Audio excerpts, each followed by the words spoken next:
Assalamualaikum warahmatullahi wabarakatuh. Alhamdulillah rabbil alamin. Wassalatu wassalamu ala asyrafil anbiya'i wal mursalin nabiyyina wa sahbihi ajma'in. Amma ba'd. Para jamaah yang dirahmati Allah, alhamdulillah pagi ini kita bisa bertemu lagi, dan mudah-mudahan pertemuan ini benar-benar menjadi pertemuan yang mendapatkan ridho Allah Subhanahu wa taala. Amin. Para jamaah yang dirahmati Allah, sebelum saya berbicara untuk menjelaskan apa yang saya siapkan untuk saya jelaskan pada pagi hari ini, saya sudah diberi saran oleh salah seorang jamaah saya di Facebook ini, supaya ketika menjelaskan hal-hal yang terpenting nanti di dalam penjelasan saya harus menjelaskan dengan pelan-pelan supaya semua jadi clear, jelas, dan gamblang. Ya, mudah-mudahan nanti pada saat saya menjelaskan hal-hal yang terpenting dari yang penting dari penjelasan saya ini, saya bisa menjelaskan dengan pelan dan sejelas-jelasnya. Para jamaah yang dirahmati Allah, hari ini saya akan menjawab pertanyaan tentang persoalan yang kita hadapi saat ini di negeri kita, yaitu persoalan korupsi. Ada pertanyaan begini, Pak, ada nggak fenomena korupsi di zaman Rasulullah? Jawaban saya ya tentu saja, kalau kita mau melihat sejarah korupsi, korupsi itu ada sejak manusia lahir. Bentuknya bermacam-macam. Kalaupun berbeda itu substansinya sama. Tapi wujudnya atau implementasinya, perwujudannya itu berbeda-beda. Sangat mungkin korupsi di zaman Rasulullah itu sangat sederhana. Nah, sekarang korupsi itu dibuat dengan sangat canggih, ya, sangat luar biasa, sophisticated, bahkan ada istilah yang di dalam bahasa politik itu disebut dengan legal corruption. Ini istilah politik yang juga dikenal dalam dunia peradilan, sehingga orang itu tidak bisa dijerat telah melakukan tindakan korupsi hanya karena ada undang-undang yang dibuat, entah dibuat sebelumnya dengan rekayasa tertentu atau diciptakan atau dipandang sebagai undang-undang atau peraturan yang bisa dipakai untuk membenarkan tindakan itu. Jadi misalnya saya itu membuat undang-undang, segala hal yang merupakan penyimpangan atas peraturan yang berlaku tidak bisa diberlakukan pada tindakan saya ini, karena saya sudah membuat undang-undang bahwa apa yang saya lakukan itu merupakan tindakan darurat atau emergensi. Jadi misalnya tahun ini ada tindakan emergensi, dan segala macam tindakan emergensi atau darurat yang saya lakukan itu tidak bisa dituntut baik secara perdata maupun pidana.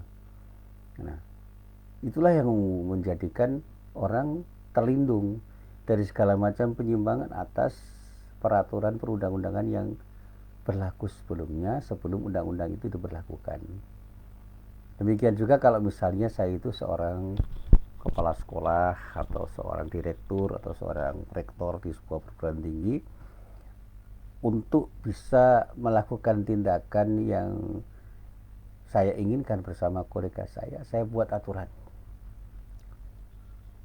Misalnya untuk semester ini rektor diberi hak sepenuhnya untuk melakukan penyimpangan-penyimpangan atas perundang-undangan yang ada atau peraturan perundang-undangan yang ada, karena ada sesuatu yang sangat penting untuk dilakukan, dan tindakan rektor dalam bentuk apapun sebagai kebijakan untuk menyelesaikan persoalan yang sedang terjadi tidak akan bisa disalahkan. Maka semua tindakan rektor itu menjadi benar karena apa? Apapun yang dilakukan rektor itu menjadi benar karena ada peraturan yang mendukungnya sebagai sesuatu yang legal untuk dipakai sebagai alas untuk melakukan tindakan, sehingga tindakan rektor itu menjadi tindakan yang serba legal.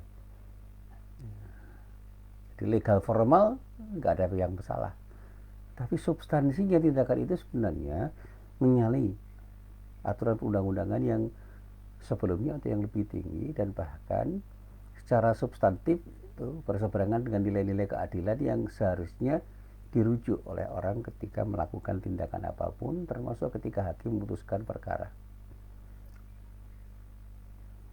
Dan pertimbangan-pertimbangan hakim itu menjadi sesuatu yang dengan mudah dilakukan oleh hakim ketika memutuskan sebuah perkara, karena hakim itu punya independensi dan pada saatnya punya kebebasan untuk memutuskan perkara atas dasar kemampuannya untuk melakukan tindakan dalam rangka memutuskan perkara. Kalau dalam bahasa Islam itu punya hak untuk berijtihad dalam memutuskan perkara dengan pertimbangan-pertimbangan rasionalnya yang dipakai oleh hakim itu, sehingga keputusan hakim di tingkat peradilan manapun itu ketika reasoningnya itu bisa disampaikan oleh hakim, maka tindakan itu bisa dibenarkan secara hukum.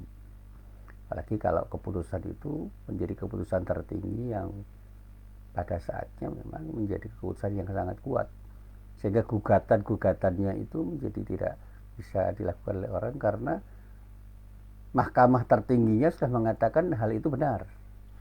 Secara hukum, secara legal formal, tindakan itu menjadi tindakan yang dianggap tidak bersalah. Nah, di zaman Rasulullah itu ada tindakan yang disebut ghulul.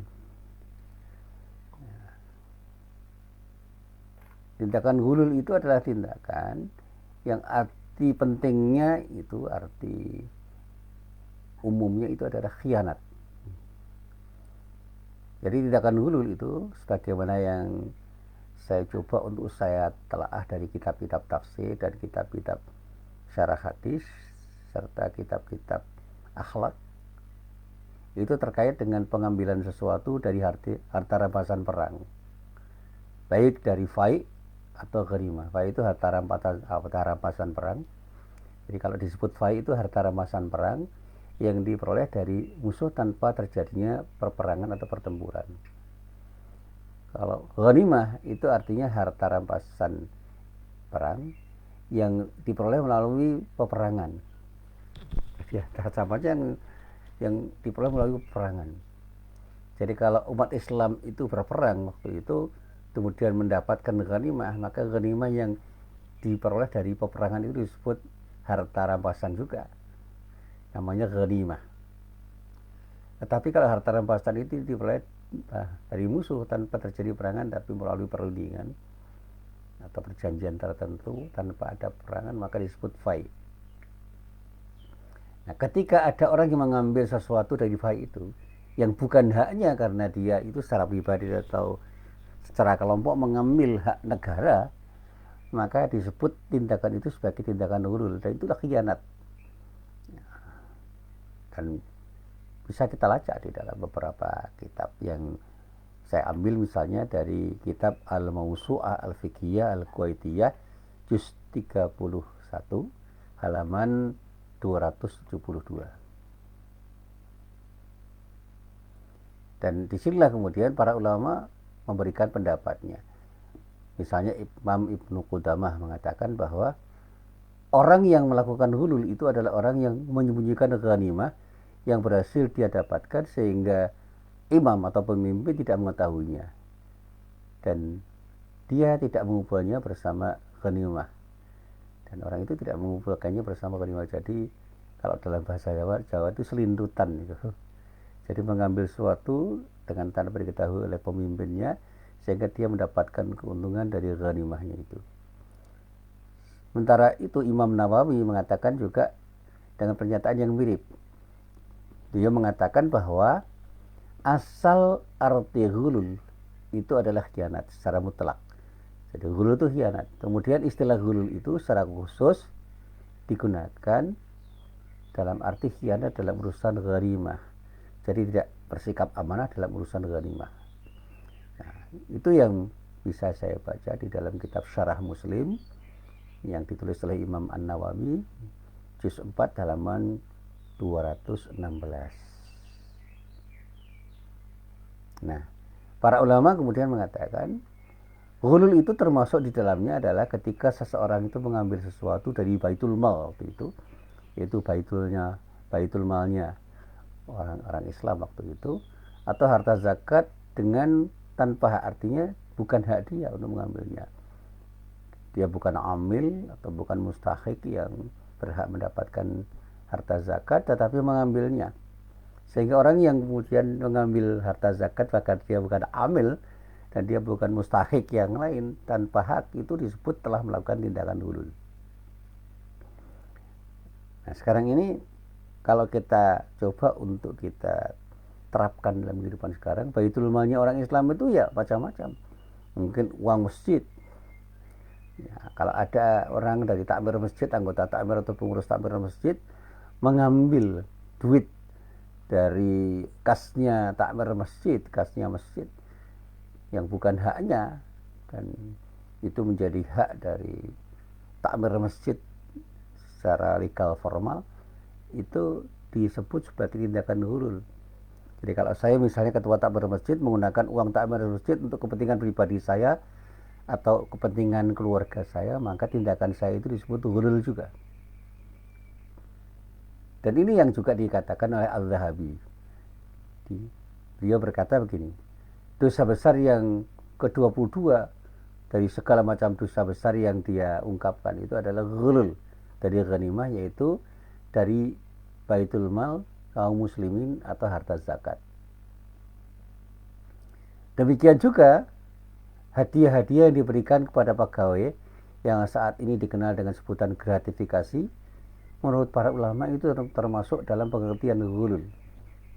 Sehingga Syekh Muhammad bin Shalih Al-Utsaimin ketika beliau menjawab pertanyaan dari seseorang yang menyatakan, kami adalah pegawai negeri, pada bulan Ramadan yang lalu kami diberi hadiah. Jadi ada seorang pegawai negeri itu bertanya kepada Syekh Muhammad bin Shalih Al-Utsaimin. Dia mengatakan, kami ini adalah pegawai negeri yang pada bulan Ramadan kami diberi hadiah dan zakat dari sebagian pengusaha. Kami tidak bisa membedakan antara zakat dengan hadiah karena kami tidak mengetahuinya. Nah, pertanyaannya, jika kami menerima harta tersebut, jadi kalau saya atau kami menerima harta tersebut padahal kami tidak membutuhkan, atau bahkan sebenarnya tidak punya hak karena kami itu bukan mustahik, lalu kami infakkan kepada para janda, kami infakkan kepada anak-anak yatim, kami infakkan kepada orang-orang miskin, itu apa hukumnya, Syekh? Jadi Syekh Muhammad bin Shalih Al-Utsaimin ditanya dengan pertanyaan begitu. Dan kemudian ditambahkan, dan jika kami menggunakan sebagian harta itu untuk kepentingan kami dan keluarga kami, apa hukumnya?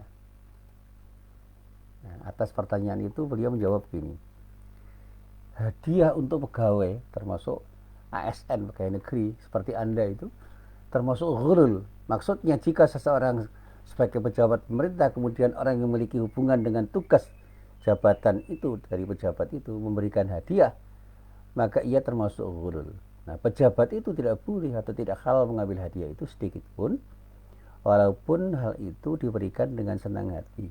Misalnya ada seorang, misalnya Anda berdinas pada suatu instansi tertentu, kemudian kepala bagian atau para pegawainya diberi hadiah, maka haram bagi mereka mengambilnya.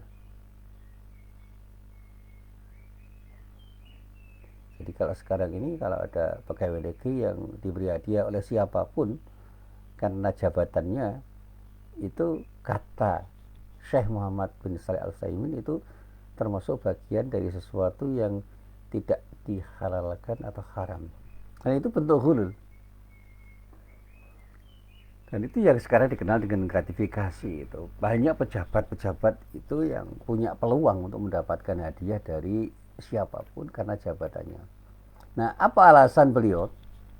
Dia mengatakan karena Nabi Muhammad sallallahu alaihi wasallam itu pernah suatu saat mengutus sahabatnya yang bernama Abdullah bin Al-Lutbiyah radhiyallahu anhu untuk mengurusi zakat. Jadi ada seorang sahabat yang bernama Abdullah bin Al-Lutbiyah yang oleh Rasulullah Nabi Muhammad sallallahu alaihi wasallam itu diutus untuk mengurusi zakat.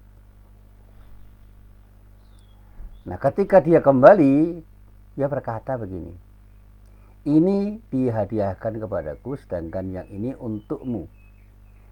Ini utusan yang dengan jujur mengatakan kepada Nabi seperti itu. Ya Rasulullah, ini hadiah untukku, sedangkan yang ini untuk Anda ya Rasulullah. Nah, mendengar pernyataan dari Abdullah bin An-Lutbiyah itu, ya, sahabatnya yang diutus untuk mengurusi zakat itu, kemudian Rasulullah Nabi Muhammad sallallahu alaihi wasallam berdiri lalu bersabda pada para sahabatnya. Apa sabda Nabi Muhammad sallallahu alaihi wasallam? Beliau bersabda, "Mengapa ada orang di antara kamu yang kami serai tugas, lalu dia datang dan berkata, ini untuk kamu, sedangkan yang ini dihadiahkan kepadaku." Nah, kemudian Rasulullah mengatakan dengan sebuah pertanyaan, tidakkah ketika dia duduk di rumah kedua ibu bapaknya, lalu dia perhatikan apakah dia akan diberi hadiah atau tidak? Jadi kalau Anda berada di rumah tidak mengurusi urusan seperti itu, Anda dapat hadiah atau tidak? Nggak usah dijawab, tentu saja tidak akan dapat apa-apa. Jadi kita dapat hadiah karena tugas kita untuk mengurusi zakat itu. Dan hadiah itu menjadi sesuatu yang bisa mempengaruhi tindakan kita, sehingga kita bisa bersikap tidak jujur. Ini adalah satu tindakan preventif yang dilakukan Rasulullah, dan pada saatnya Rasulullah mengantisipasi jangan-jangan ada tindakan-tindakan yang menyimpang. Nah, oleh karena itu dikatakan oleh para ulama, tidak halal bagi seorang pegawai termasuk ASN di negeri kita itu, atau yang bekerja pada sebuah instansi tertentu, untuk menerima hadiah terkait dengan tugas mereka pada instansi tersebut. Karena kalau kita membuka pintu ini dengan mengatakan pegawai boleh menerima hadiah, berarti kita telah membuka atau melegalkan pintu suap. Suap atau yang disebut sekarang itu dengan riswah. Ya, riswah itu suap, itu suap penyuap. Itu bisa terjadi sebagai akibat dari keteledoran seperti itu. Jadi bagaimana pegawai itu diperbolehkan menerima hadiah dari siapapun. Ini peluang untuk terjadinya suap penyuap, dan itu disebut pintu suap. Nah, para jamaah yang dirahmati Allah, kita runut ke belakang. Nabi Muhammad sallallahu alaihi wasallam itu senantiasa merintahkan kepada setiap orang Islam dan umat Islam pada umumnya agar bersikap amanah dan menjauhi sikap khianat. Ini pernyataan umum yang dinyatakan oleh Rasulullah pada umat Islam. Nah, di antara bentuk ketidakamanan atau pengkhianatan di dalam masalah harta yang dicela oleh beliau adalah tindakan gulul seperti yang saya jelaskan tadi. Bagaimana orang diserai untuk mengurusi keuangan publik atau duit untuk urusan kepentingan publik, kemudian dipakai untuk kepentingan pribadi dengan berbagai macam ragamnya. Dan kalau kita runut di dalam hadis, banyak teks hadis Nabi Muhammad SAW, banyak nas hadis Nabi Muhammad SAW yang substansinya itu melarang tindakan hulul ini. Antara lain yang bisa saya sampaikan adalah sebuah hadis yang dinyatakan oleh Ummu Habibah bintil Irbat. Jadi ada seorang yang bernama Ummu Habibah binti Al-Irbat, itu yang mengatakan begini, anna Rasulullah sallallahu alaihi wasallam kana ya'khudul wabarata min fa'illahi azza wa jalla. Jadi Ummu Habibah itu mengatakan bahwa dia mendengar bapaknya itu bercerita begini, bahwa Rasulullah sallallahu alaihi wasallam itu mengambil rumput, atau bukan mengambil rumput, mengambil sesuatu yang lembut itu, al-babarah itu. Babarah itu rambut dari fai, harta rampasan perang yang diperoleh dari musuh tanpa terjadinya perangan. Jadi ada yang disebut wabaro. Saya pelajari di dalam kamus. Wabaro itu adalah sesuatu yang lembut yang berupa helaian. Itu wabaro. Nah, Mungkin kalau sekarang disebut sesuatu yang serupa dengan rambut gitu. Atau sesuatu yang ya, sekualitas serumputan atau sesuatu yang sekualitas dengan serabut-serabut itu namanya wabarah. Tadi harta rampasan perang yang disebut fai, yang diperoleh tanpa terjadinya perangan pemberian Allah itu. Fayaqulu, lalu Rasulullah bersabda, mali min hadza illa mithla mali ahadikum ilal khumus. Saya ini tidak memiliki hak dari harta ini kecuali seperti hak salah seorang di antara kalian darinya. Kecuali yang 1/5 itu. Wa huwa mardudun fikum. Itu pun dikembalikan kepada kamu. Fa'addul khayta wal makhita fama fawqahuma. Maka serahkanlah harta ini, baik berupa benang, jarum, dan semua barang lainnya yang lebih besar dari keduanya. Wa iyyakum wal ghulul. Janganlah kamu melakukan ghulul. Jadi tindakan yang dilakukan oleh orang ketika tidak memberikan kepada orang yang berhak itu disebut ghulul. Sehingga pemberian Allah yang berupa fai itu menjadi hak orang yang punya hak, yaitu orang-orang yang mengikut perang. Dan itu pun bagiannya sudah tertentu. Dan Rasulullah mengatakan, saya tidak memiliki hak dari harta itu kecuali seperti hak seorang di antara kalian darinya, kecuali yang 1/5 itu. Jadi 1/5 bisa dibagikan.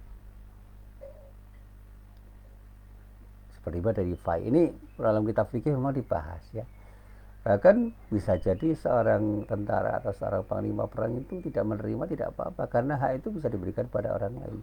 Tapi kalau dia mendapatkan lebih dari itu, dari bagian itu, dan mengambilnya tanpa sesuatu yang bersifat legal formal atau sesuatu yang sah, ya disebut ghulul. Fa'innahu arun wa syanarun ala sahibihi yaumal qiyamah.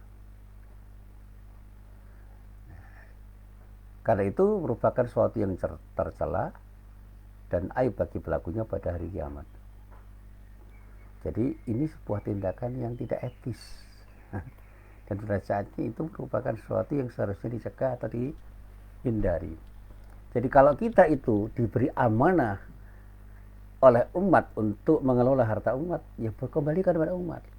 Jangan kita ambil sekecil apapun harta umat itu untuk kita miliki atau kita jadikan sebagai sesuatu yang kita manfaatkan untuk kepentingan kita dan kepentingan kelompok kita. Nah sekarang ini banyak sekali yang seperti itu, sehingga korupsi di negeri kita itu menjadi gampang untuk kita pahami ketika kita memahami konsep ghulul ini. Dan tindakan itu merupakan tindakan yang tercela. Kalau dalam bahasa akhlak, ini adalah bagian dari akhlak madmumah, akhlak yang tercela. Kalau kita pakai bahasa fikih itu haram. Nah, para jamaah yang dirahmati Allah, ghulul ini adalah sesuatu yang kata para ulama, termasuk para pengamat yang jujur dan terbuka, itu adalah tindakan yang berbahaya.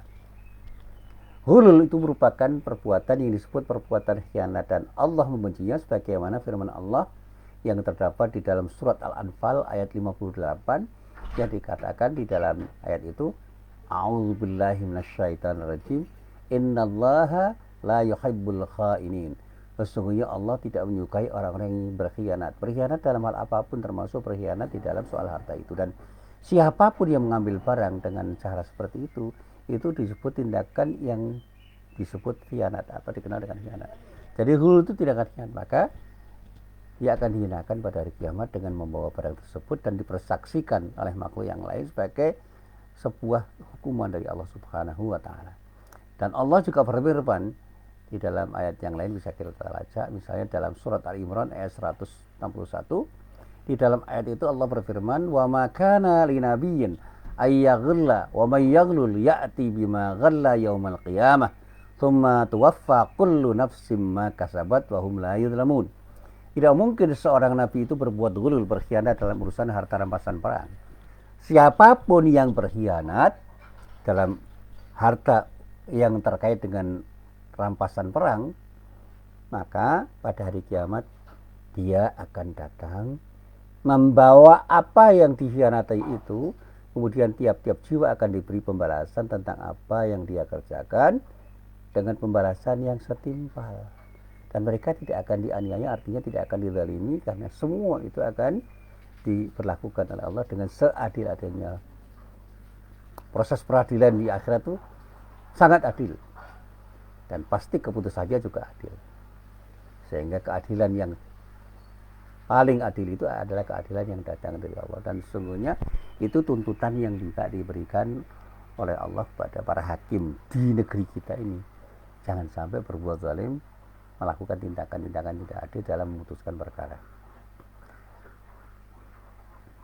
Nah, terkait dengan persoalan dulu ini juga bisa kita lihat tidak dalam hadis, kita baca di dalam hadis-hadis Nabi, sebagaimana yang misalnya diceritakan oleh Abu Hurairah ketika dia berkata, qama fina nabiyyu sallallahu alaihi wasallam fa dzakara al-ghulula fa'azzamahu wa 'azzama amrahu.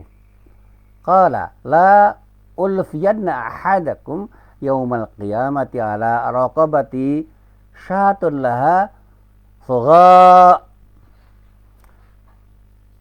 ala raqabatihi farasun lahu hamhamah. Yaqulu ya Rasulullah aghithni, fa aqulu la amliku laka syai'a qad ablaghtuka wa la raqabati ba'irun lahu rugha. Yaqulu ya Rasulullah aghithni, fa aqulu la amliku laka syai'an qad ablaghtuka wa la raqabati samitun. Fa yaqulu ya Rasulullah aghithni, fa aqulu la amliku laka syai'an qad ablaghtuka aw ala raqabati riqa'un takhfiq. Fa yaqulu ya Rasulullah aghithni, fa aqulu la amliku laka syai'an qad ablaghtuka. Nabi Muhammad SAW itu pernah suatu saat berdiri di hadapan kami. Itu kata Abu Hurairah. Lalu Rasulullah Nabi Muhammad SAW menyebutkan tentang sesuatu yang terkait dengan ghulul dan menyatakan besarnya urusan ghulul itu. Ini urusan besar, urusan yang sangat urgen, urusan yang sangat penting.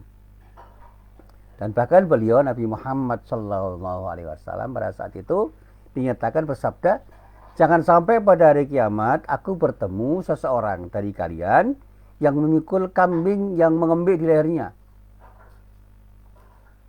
memikul kuda yang meringkik di lehernya. Lalu dia berkata, oh ya, wahai Rasulullah, tolonglah aku. Lalu aku jawab, aku tidak mampu menolongmu. Dulu aku sudah menyampaikan kepadamu. Kalau dalam bahasa Jawa, tak eling gitu. Ojo korupsi. Mau korupsi, korupsi apa? Korupsi pedus, korupsi jaran. Itu kalau dalam bahasa pesantren Pak Kiai mengatakan begitu. Ojo korupsi. Jangan korupsi meskipun hanya korupsi seekor kambing dan seekor kuda. Nanti di hari kiamat kamu akan diminta pertanggungjawaban. Kamu diumpamakan akan memikul kambing yang mengembik di lehermu dan memikul kuda yang meringkik di lehermu juga. Lalu pada saat itu ketika bertemu dengan Rasulullah, kemudian minta tolong kepada Rasulullah, Rasulullah menjawab, saya tidak mampu menolongmu. Dulu kan aku sudah menyampaikan kepadamu. Ista eling kita jaman biyen ning kok do ngeyel. Rasulullah sudah mengingatkan ojo korupsi. Nang akhirat sesuk bakal entuk hadapi Gusti Allah. Itu dalam bahasa pesantren. Kalau bahasa Indonesianya kira-kira begini, jangan korupsi sekecil apapun karena kamu akan diminta pertanggungjawaban oleh Allah dan berat.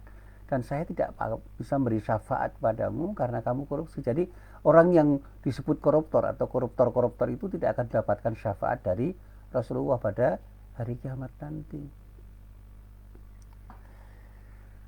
Nah, memikul harta, baik emas, perak, dan lain-lain di lehernya. Lalu dia berkata, wahai Rasulullah, tolonglah aku. Lalu aku menjawab, aku tidak mampu menolongmu.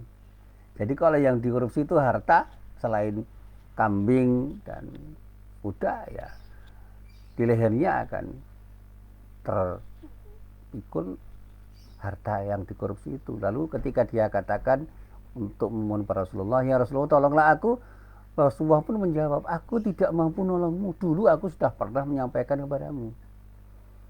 Ada yang memikul kain di lehernya yang bergoyang-goyang, lalu dia berkata, ya Rasulullah tolonglah aku, lalu aku menjawab, aku tidak mampu menolongmu, dulu aku sudah pernah menyampaikan kepadamu. Jadi yang korupsi itu apa? Koruptor kain, koruptor harta, koruptor ternak, koruptor lobster, koruptor bansos, dan yang lain-lain, termasuk korupsi-korupsi yang lain, itu nanti akan diminta pertanggungjawaban oleh Allah. Inilah yang saya baca dari hadis yang antara ini bisa kita lacak di dalam kitab Sahih Bukhari juz 4 halaman 90. Hadisnya hadis nomor 3073, dan juga bisa kita lacak di dalam kitab Sahih Muslim juznya juz 6 halaman 10, hadisnya nomor 4839, dan semuanya berasal dari Abu Hurairah radhiyallahu anhu. Jadi Rasulullah itu sudah mengingatkan jangan korupsi. Kalaupun di dunia kamu akan selamat karena ditolong oleh teman-temanmu atau koregamu atau mitramu, ya akhirat akan diminta pertanggungjawaban yang berat sesuai dengan korupsi yang kamu lakukan. Tapi persoalannya sekarang mereka itu yakin nggak dengan hari akhir, dan yakin nggak dari semua hal yang terkait dengan azab di akhirat itu. Jangan-jangan mereka sudah tidak percaya sama akhirat, sehingga mereka melakukan korupsi dengan sangat enak. Jadi kalau ada salah seorang mahasiswa mengatakan, Pak, sekarang yang korupsi banyak orang Islam juga loh Pak. Lah iya, kalau di Indonesia yang korupsi banyak orang Islam, karena mayoritas orang Indonesia orang Islam. Nah, tapi keberislamannya itu perlu dipertanyakan. Kalau orang Islam yang berislam dengan benar, ya mungkin korupsi loh. Karena imannya akan menuntun dia untuk tidak melakukan korupsi itu. Tapi persoalannya sekarang, apakah mereka itu masih punya iman? Kalau punya, apakah cukup kuat untuk bisa menahan godaan-godaan setan dan dorongan hawa nafsu? Ya belum tentu. Nah, mereka sudah ada yang berhaji loh. Ya tidak ada hubungannya, karena ada orang yang berhaji tapi tidak mabrur. Ya, yang tidak mabrur contohnya adalah yang sudah berhaji tapi masih korupsi itu. Korupsi haji ada nggak, Ustadz? Ya jangan tanya saya. Kamu teliti aja, ada nggak korupsi haji itu? Kalau ada, katakan ada. Kalau tidak, katakan tidak. Saya tidak akan menjawabnya. Kamu mahasiswa dan kamu punya kewajiban untuk meneliti sesuatu sehingga kamu bisa menyampaikan sesuatu dengan data dan analisis yang tepat. Silahkan Anda teliti.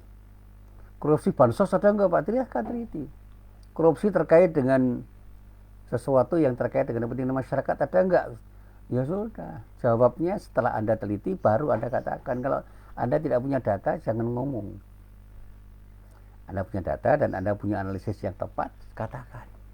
Dan itu sikap seorang intelektual. Jangan cepat-cepat memberikan statement atau pernyataan tanpa data, dan analisisnya juga berlepotan.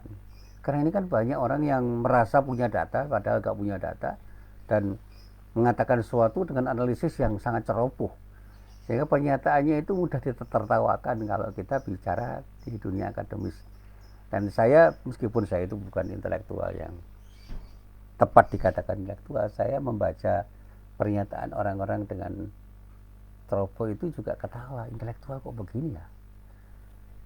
Di samping mungkin tidak jujur, mungkin juga ada kepentingan-kepentingan tertentu yang membuat dia itu harus berkata begitu. Ya, mungkin juga dia tidak terlalu mengerti tentang sesuatu yang dia katakan, sehingga dia mengatakan sesuatu yang dikatakan dengan tidak banyak tahu tentang apa yang dia katakan itu. Nah, para jamaah yang dirahmati, ghul ini bermacam-macam sekarang ini, dan pada saatnya memang kita harus berhati-hati jangan sampai kita terjebak pada tindakan ghul itu. Nah, endingnya begini, ada sebuah kisah yang disebut dengan kasus kirkirah.